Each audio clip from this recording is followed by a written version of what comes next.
Welcome to Manager Tools. Special cast, succession planning. Here we go. All right, dude. We don't even have this cast answers these questions. So, no, we don't. So this is different. Yes, very different. In the last 18 years, right? It's been 18 years. It's been 18 years, yeah. We have had show notes for all but 4 or 5 of the casts. The first cast, we didn't have show notes for. We just did it off the cuff, solution to a stalled technical career. I still hear from people in the field who talk about it.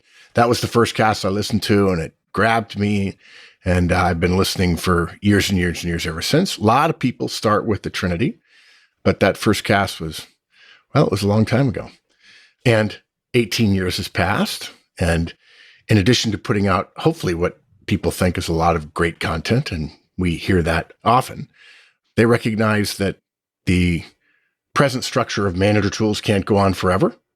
And because we're a management firm and people look to us for guidance, and we've been saying for years that we eat our own dog food, which is software development lingo for we use the things we recommend, while we don't teach what we do, because a lot of people do that, we do what we teach.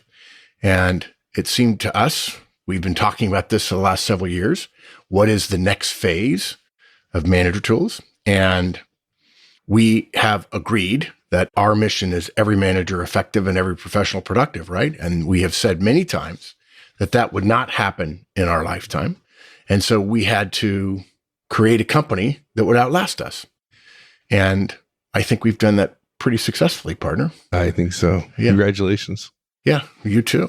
And we have not only built a company that's built to last, not meaning to steal the title of that famous book from years ago, but we have also said all along that we'd have to pick successors.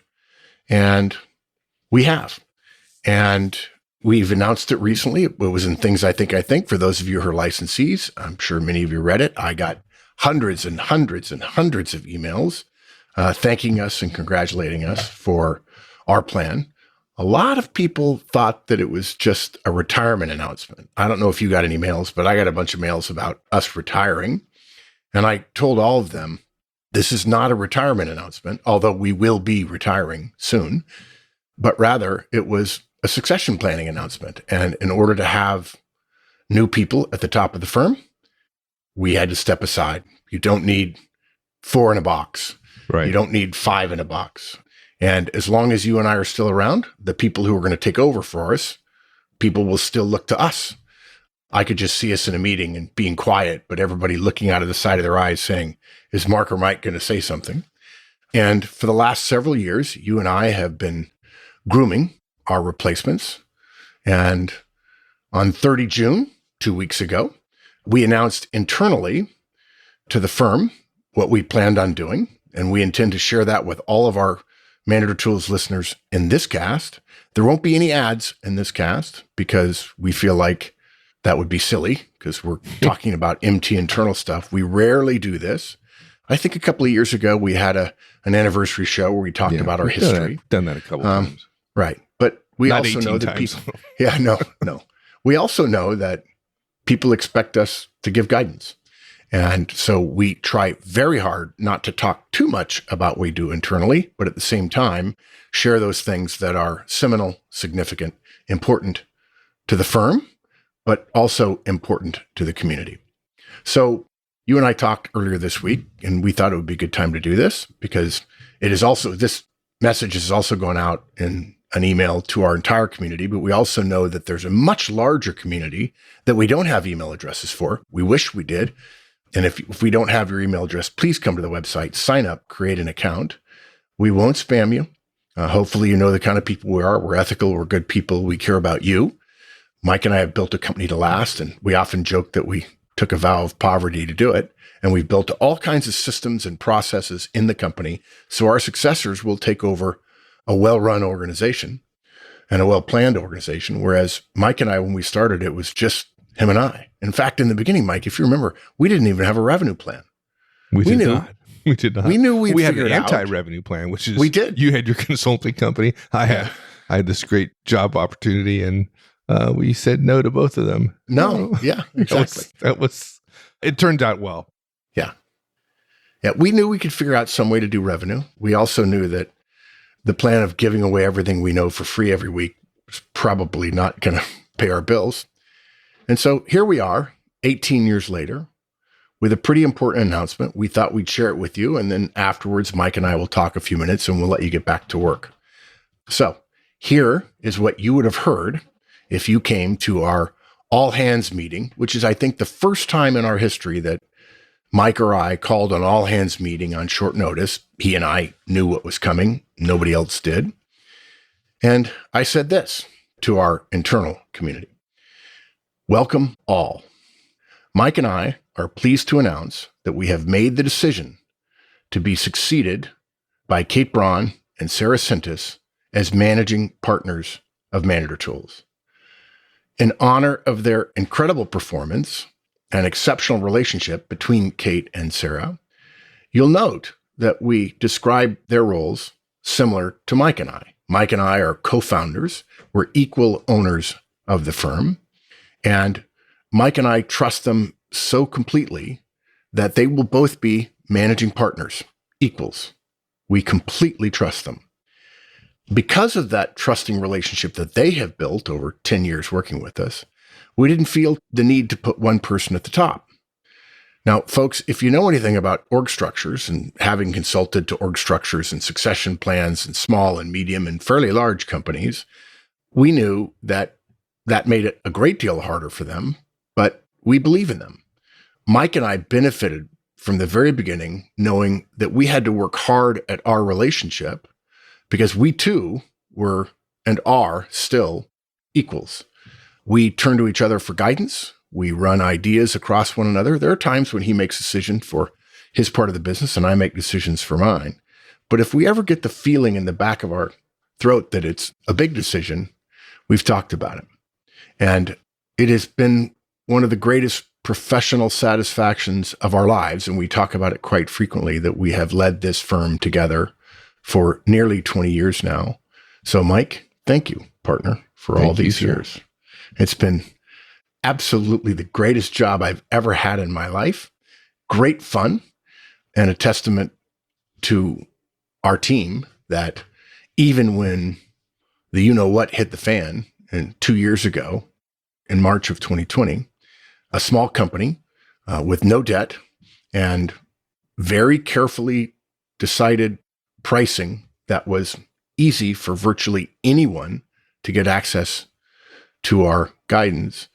We made it through a terrible business disruption, the pandemic and the lockdowns that ensued, and the incredible recession that happened. I also remember, Mike, I'm sure you remember the 2008 recession where some of our staff were worried and we had to reassure them, no, we're conservatively managed. Everybody, every week in this firm sees every cost and every revenue of the firm. We go over the accounts payable or accounts receivable. We go over our balance sheet. And then we go over the P&L every week, and we go over every single spend and every single revenue so that it's all above board. We want to bring to our company people we can trust, and you can only do that if they learn to trust us.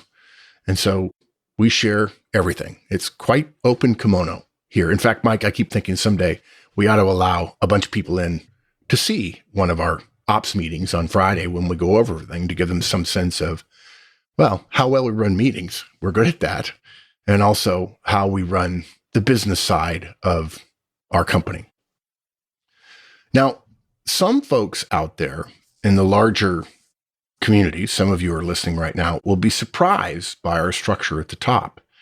2 in a box is a phrase meaning 2 people in the same job, is not standard. But I think those of you who think a little bit will figure out that the choice we made is about the 2 people who are going to succeed us, Sarah and Kate. They're special people. We recruited them for that reason, and they are now ready. Lest you think this is a retirement announcement, though that's part of this, this is absolutely about the continuation of the company and our retirement is only predicated on their ascension to the roles of managing partners. Now, let's talk a little bit about timing. At the very latest, all of the changes, and there are many of them, a lot of them that are internal, will have been implemented no later than 2 years from a couple of weeks ago, and that happens to be Wednesday, 26 June 2024.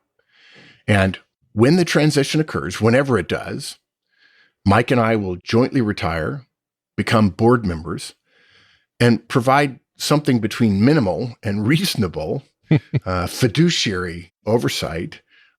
But we will not be involved in day-to-day operations at all. And the reason why is because nobody oversaw us. And we think the only way to be fair to our successors, if you think of CEOs who leave companies but stick around and are on the board and still get involved in day-to-day operations, there's nobody at the top of firms who likes that. No new CEO, no new managing partner wants to think that everybody's looking to the old person to make a decision or countermand a decision or in any way get involved. If somebody can get to the top, then they ought to be able to be at the top. Yeah. And the two people who are now going to be at the top, you don't get people that good and that smart and that hardworking. Tell them that they're running the company and then not let them run the company. Exactly. You won't retain people that way. Yeah. And that would give the lie to who we are and what we do and the fact that we recommend specific things for others, all of you who are listening. We stand by all of our guidance. We've said for years that it's timeless and not timely. And there's not a single podcast that we don't stand behind 18 years later. And it will continue to be so for the next foreseeable future, at least 20 years. Now, I mentioned no later than. Both Mike and I believe that the transition will happen much sooner than 2 years from now. And in fact, when I called Mike from Austin to talk about this during a business operations meeting I was having with Kate and Sarah, Mike said, we might be able to get it done in a year. And we have since learned that it might happen even faster than that. To be clear, we chose the 26 June 2024 date intentionally because that is the firm's 20th anniversary. It's the 20th anniversary of the dropping of our first show, which I mentioned earlier, Solution to a Stalled Technical Career. At that point, Mike and I would have been running the firm for 20 years. Kate and Sarah will be roughly the same age as Mike and me when we started Manager Tools in 2005. And frankly, we believe in leaders lasting a long time at a firm. So we hope they run it successfully for 20 years on their own, have as much fun as we have, and bring in even more wonderful community members to hear their voices and to follow their guidance and to tell their friends, I listen to this great podcast. It's called Manager Tools, and there's career tools, and there's executive tools.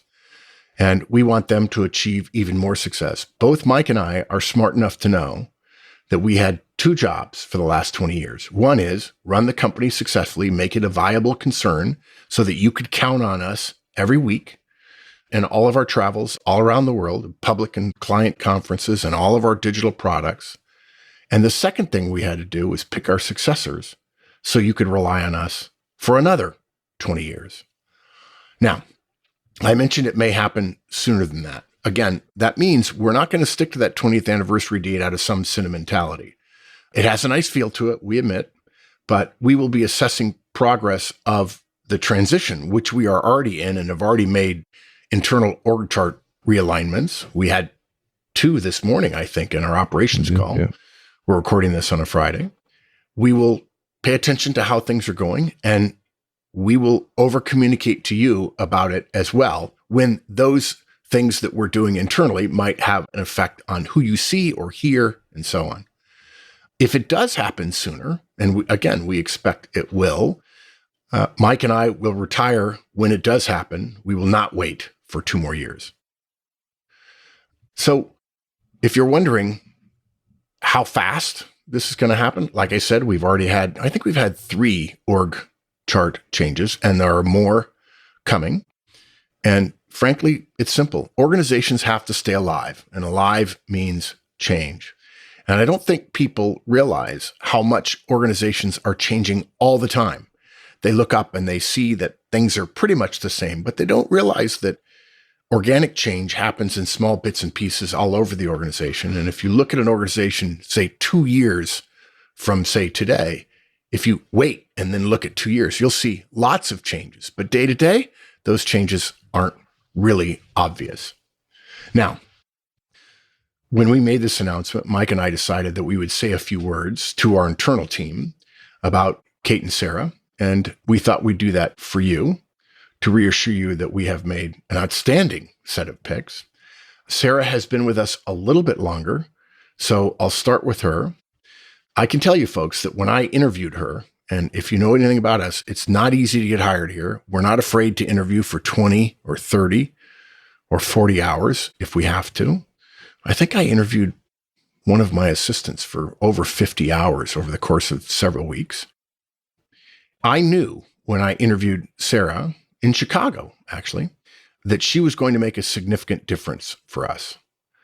I had a sense then that she would be in the succession mix because of her forcefulness and so on, and her energy, her commitment, her absolutely tireless travel, including the difficult travel back and forth from Canada to the US because Sarah lives in Canada. Her ideas, her ownership of public conferences, which has been her job for the last several years, especially during COVID, which caused us to have to upend a lot of what we did in order to stay in business. And we did, obviously. All those things show Mike and me that she's a leader. And as I said to our team, she can't wait to push us.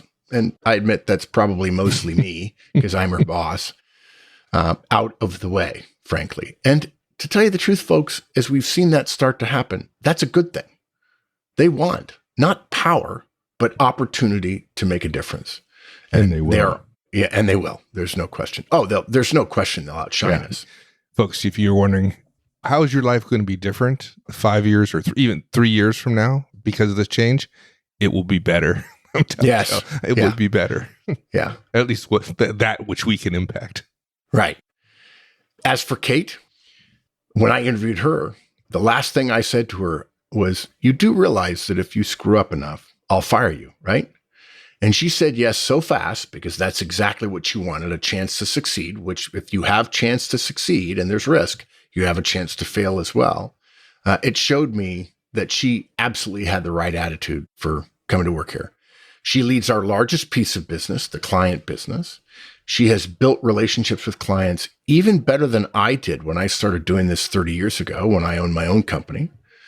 And she is tough as nails, smart as hell. And as we mentioned before, Kate and Sarah have a fantastic relationship. I want to give everybody one small example of how Kate and Sarah have convinced Mike and me about how good they are. And it happened just recently. The three of us, Kate and Sarah and I, have been meeting almost monthly since January at our first Manager Tools All Hands meeting out here in Pebble Beach, California. And we've been talking about strategy and operations and the future and their roles. And frankly, when it comes to strategy and operations, the real trick is how to do both at the same time. And that's not easy to do. But the specifics of their future and their roles precisely had not been defined in any way. We weren't working toward that. We were working to create leaders, and then we were going to figure out what that actually looked like. Finally, about 3 weeks ago in Austin, we had a moment, the three of us, where it seemed to me right to say, okay, let's talk about the future Manager Tools org chart, at least at the leadership level, based on the fact that Mike and I have to retire at some point to turn the firm over to new leadership for 20 more years. Now, you might assume, for those of you who know me a little bit, that I would have gotten up to a whiteboard. We were on a balcony at the Driscoll Hotel in Austin, Texas, and we had a big whiteboard there, 4 feet by 8 feet or something like that. And what would typically happen is I would get up to the board and I'd draw some boxes. Again, I've consulted to succession plans before. I would show them kind of how I was thinking about it. Of course, they know what I've done, and they've answered plenty of questions about succession planning and org chart development and so on. And you would assume that I would probably take the lead in that because it's an important decision for Mike and I who's going to take over.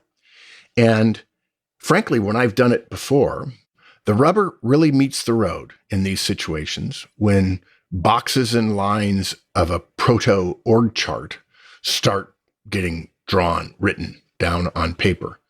And frankly, it can turn out badly if the wrong someone writes their name in what is almost always known as the box, which is the one box at the top of the chart. And if the wrong person writes it down and everyone knows they're wrong, you start realizing that people are going to start fighting for that top job if they're interested. And usually, if they're in the meeting, they are. So meetings like that can be pretty delicate. But I felt we had come far enough that we could have a conversation.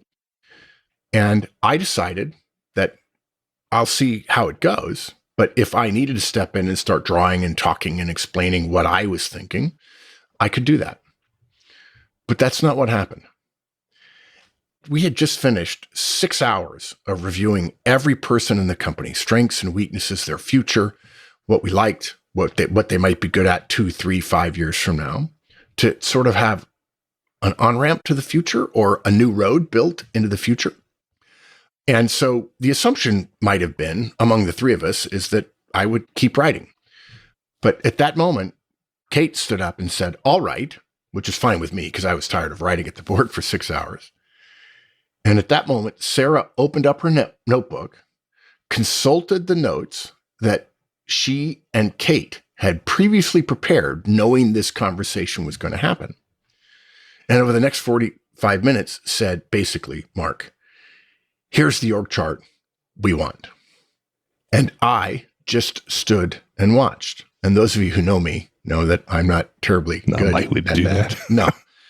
But the question is not whether I led it or somebody else led it. The question is, did we arrive at the right answer? And their logic and their rationale was so solid and their relationship was so clear to me in this very delicate time that I knew what they had come up with was right. And in fact, that's when I called Mike and he agreed to the structure, and a structure that challenges them, but they were willing to accept that challenge. So Mike and I realized that it's that kind of foresight and preparation and teamwork that means that soon, in less than a year, Sarah Sintas and Kate Braun will become managing partners of Manager Tools. And Mike and I couldn't be prouder that two people of this caliber have stuck with us for the last 10 years and are excited about leading the organization, taking over from us, succeeding us in shoes that some people would say can't be filled. But Mike and I both know we want them filled and filled quickly, and we want them to outstrip us. We want them to outperform us, because the second thing we have to do after providing a successful company, creating and running a successful company, is picking the successors to allow it to continue. Because until our mission's done, we intend to keep working. Now, there are economic concerns there. We have to have a viable organization. And as I said, Mike and I have been very conservative to allow the company to continue. And we could not be prouder that Kate and Sarah will be taking over as managing partners sometime within the next year. Yeah. I can't think of two better people to take over the role of leading this organization. And it's not only for me, not only about being proud, I wouldn't be happy with this if I didn't believe that the two people leading the organization weren't going to produce something better, weren't going to provide more value, more tools, the things that our audience wants. And that's, to me, that's the ultimate, which is you can walk away knowing that the company and our community is going to be better as a result of these changes. Yeah. And I can tell you one thing. I won't reveal what they've already told me, but they've already kidded me about things they're going to change. And of course, one of the things we teach people is when you take over a new role, don't change everything too fast, because you may alienate the people who carry your water, and that's not good. But they were very clear about what they disagreed with that we were doing and what they were going to change. And they get to do that when they're running the firm. We don't want the next CEO or the next managing partner or partners to do the same thing we've done. Right. That's not what the plan is. The plan is to have new leadership with different ideas, better ideas, more future vision ideas because they want to be able to see 20 years. And Mike and I will be 80 in 20 years. And that's too old to be running a company this dynamic and this important for an audience that's millions of podcast listeners at its very base. So, partner, it's been a pretty good 18 years. It's been a good 18. Maybe they'll let us make it to 19, but I doubt it. Yeah, those two. That's true. They're going to be doing that. And frankly, once you announce the succession plan, then everybody knows what's going to happen, and everybody is itching to make the move. Yeah.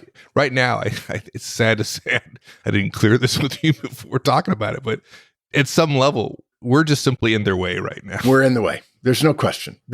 I can feel it when I talk to them. In fact, Kate and Sarah and I were talking the other day, and Kate said, it's a little frustrating, this regime we're in. And I've always associated regime with like failed countries, failed third world countries, or a kleptocracy or something like that. And frankly, hopefully, folks, based on the kind of company we run, the kind of guidance we give, our focus on ethics and humanity and care for your fellow man and woman, that we're not going to stick around because it's the right thing to do. You don't need us anymore. There are better voices, newer voices, stronger voices than we have, and it doesn't do any good for us to stay around. Now, Mike and I have talked about this. This is the greatest job either one of us has ever had. Some of that is running the company and seeing its success and seeing how many people we touched. But a lot of it is the success we've had changing management. As Mike said many years ago, Mark, I want you to change management and I want to help you. And we've had a great relationship. We've known each other for 40 years and we've been working together for 20 of those. And we're ready for someone else to do it. We don't love the idea of retirement. Mike and I have talked about it. We're wondering, what will we do? Now, there's plenty of stuff for us to do. And we'll still keep our email addresses, but we won't be making any operational decisions, and don't ask us to, because we'll direct you to somebody who can do that, because we won't have that authority anymore. But even if we don't like retirement as much as we do running the company, this is the right thing to do. And we have preached that ever since the beginning. Do the right thing. As the West Point cadet prayer says, make us to choose the harder right instead of the easier wrong, and never be content with a half truth when the whole can be won. And that's what we're doing. We're doing the right thing. We're turning it over to newer and better leaders, and we intend to watch from the sidelines and cheer them on and make sure they have the resources they need and the oversight so that they feel like they have someone to turn to if they need to, and capital so they can grow. And Mike and I will be more pleased at their success than we would have been pleased with ours. So if you get a chance, reach out to Kate and or Sarah and wish them well. And don't focus on our retirement, because that's inevitable, but focus on the new leadership. They will be leading this community in our name, but really for you. And we think they're better to do it in the next 20 years than we are. Yeah, I'm just going through my head. I'm thinking about a couple individuals, more than a couple, but there are folks out there in the audience that are pretty vocal about what they want or what they would like us to do differently. And hey, here you go. Here's your chance. Yeah. Email Kate and Sarah. Yeah, exactly. Right. Yes. And for those of you who think we're going to be lying on the beach somewhere earning 20%, think again. Mike and I have other plans, although some of it includes more time with our families. And we will be involved, though not actively operationally involved. We will be enjoying watching the organization grow and the community grow, because we believe the mission that we have is a ethical one and a powerful one. We don't want any manager ever to not be able to turn to somebody and ask for guidance. And there are a lot of managers who can't afford to spend even a dime all over the world. And that's why the podcast will always be free. Indeed. Partner, thank you. We might not do another one of these. Well, thank you. This has been a great ride. And it's not over yet, folks. We're not gone tomorrow. But probably soon. But probably sooner than 2 years, that's for sure. So thank you, my friend. Thank you, partner. It's been awesome. I look forward to just Mark and I are saying goodbye to each other. We have all sorts of ideas, believe me. So we'll stay busy. Busy is productive. Productive is good. An unproductive human is a potential not realized. And I have always liked the phrase that you don't stop learning when you get old. You get old when you stop learning. And Mike and I talk all the time. We still feel 25. We know we're not, but we look forward to learning and going in new directions while still being engaged with the firm we created. Awesome. Thanks, my friend. Thanks for, the most wonderful ride one could ever ask for. And thank you all who are listening for supporting us and allowing us to have this wonderful ride, because, folks, it doesn't get any better than this. I've got to tell you. Yeah.